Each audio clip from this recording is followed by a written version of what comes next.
Buenas tardes a todos los amantes de la literatura universal y de la literatura en general.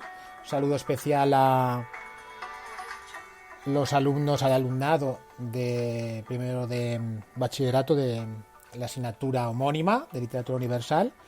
Vamos a grabar un podcast destinado a analizar los puntos más relevantes del primer tema, que lleva por título La literatura en la antigüedad. Bien, el objetivo de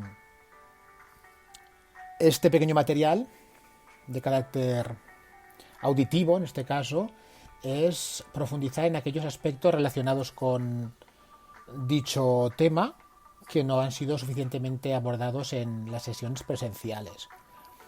Bueno, voy a comenzar hablando de la cronología. Recordad que este tema incluye distintas civilizaciones, todas ellas pertenecientes a la antigüedad.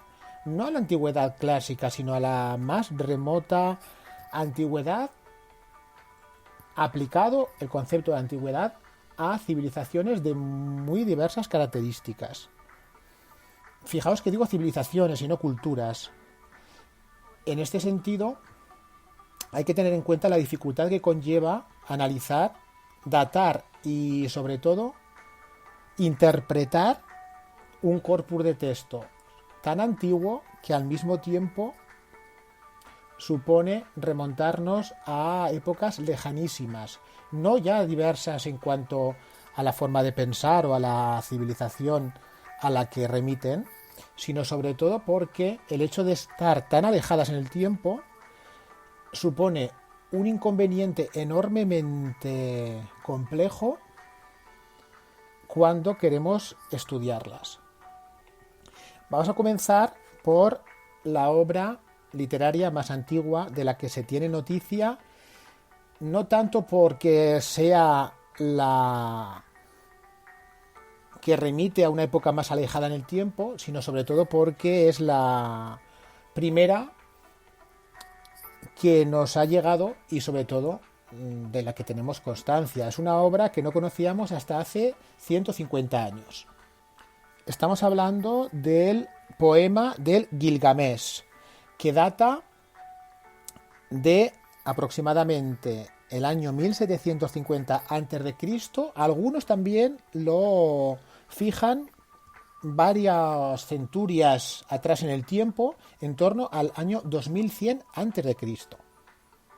A pesar de todo, lo primero que tenemos que tener en cuenta cuando hablamos de obras tan antiguas es hasta qué punto somos capaces de comprender toda su complejidad y sobre todo si es posible analizar de una manera completa un texto tan alejado en el tiempo. Hasta tal punto es así que este poema de carácter épico no encontró su forma definitiva hasta prácticamente el año 700 a.C. El tema del Gilgamesh alude a las aventuras o las gestas que el rey Gilgamesh vive en su deseo de alcanzar la felicidad. Nosotros esta primera obra la ubicaríamos dentro de la literatura mesopotámica. Mesopotamia, situada entre dos ríos, el Tigris y el Éufrates, y otra forma de referirse a esta cultura es con el calificativo de Babilonia, los babilónicos. Para los habitantes de Babilonia, el legendario Gilgamesh era el más fuerte de los héroes.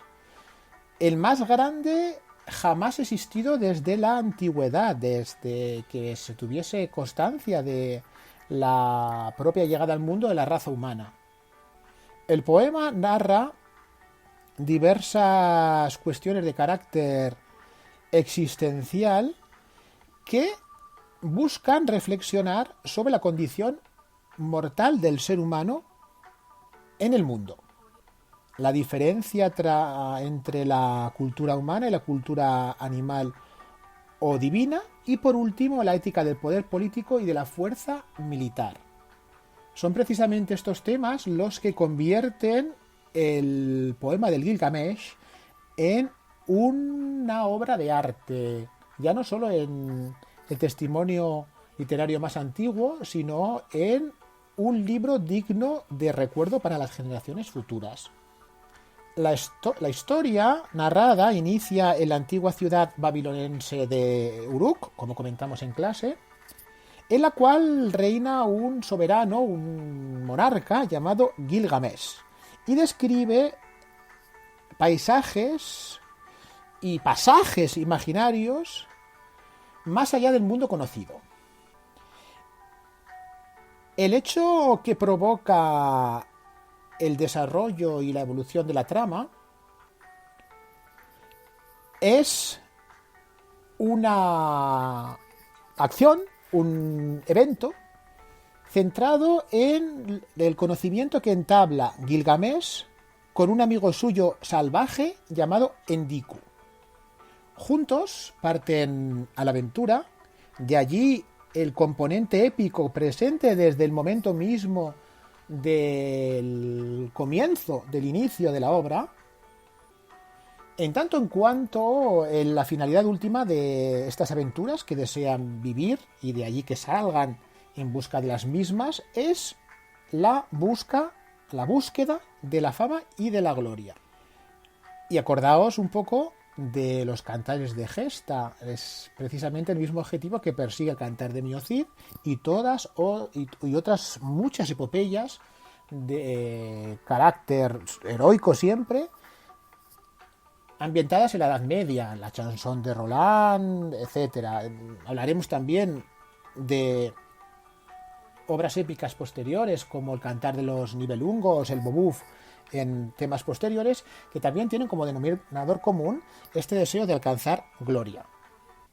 Vamos a centrarnos sobre todo en el motivo de la inmortalidad y no vamos a describir con detalle todos los hechos que se narran en la epopeya, puesto que resultaría extremadamente prolijo y no es este el propósito que nos hemos marcado.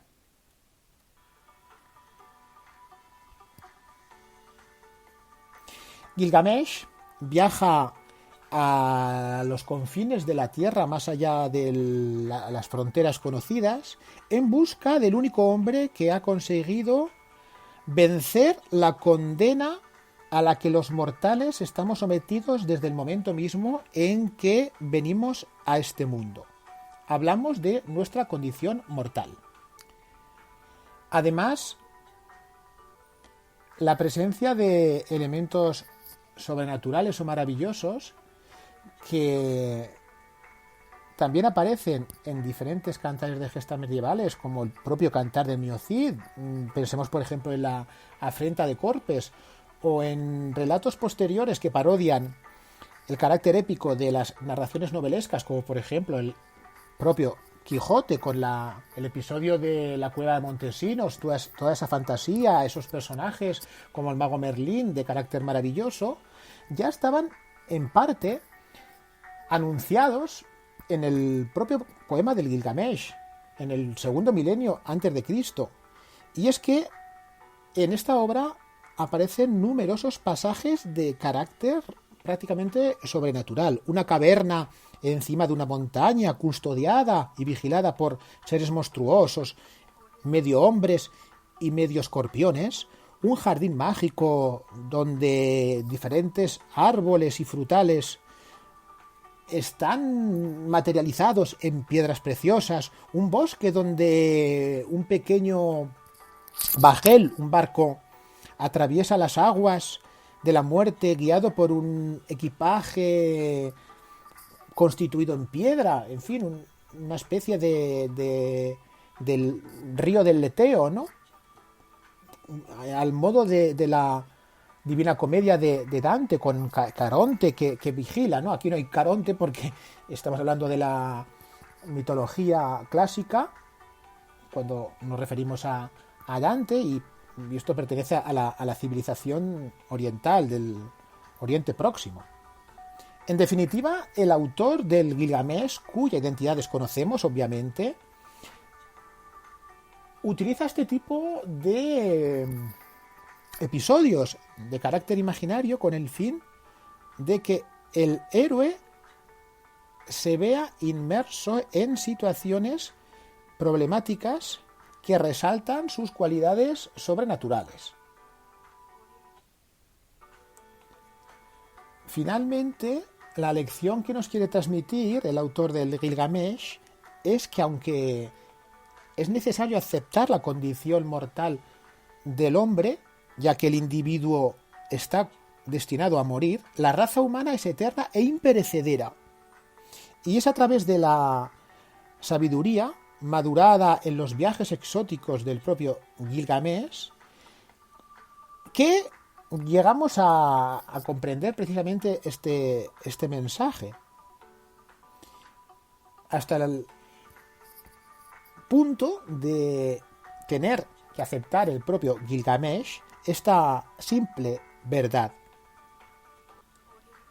La segunda obra, en orden cronológico, desde lo más antiguo a lo más cercano en el tiempo, siempre hablando de testimonios antiquísimos, es la literatura egipcia de escritura jeroglífica sobre papiro, representada en una obra clave de la cultura de Egipto, que se llama el cuento de Sinué, datada en torno al segundo milenio antes de Cristo.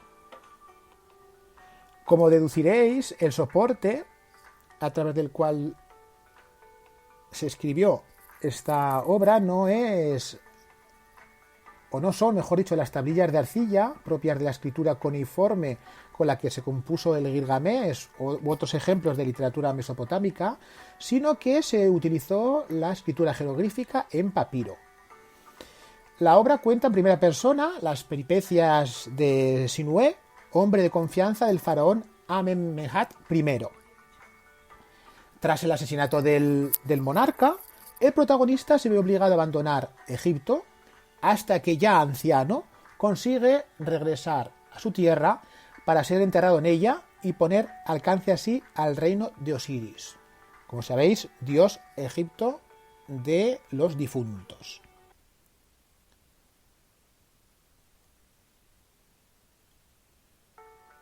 Pero es en la literatura sánscrita donde encontramos uno de los ejemplos más valiosos de literatura en la antigüedad.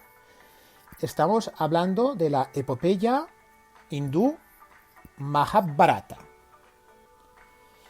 Esta obra, el Mahabharata, se escribió en sánscrito, data del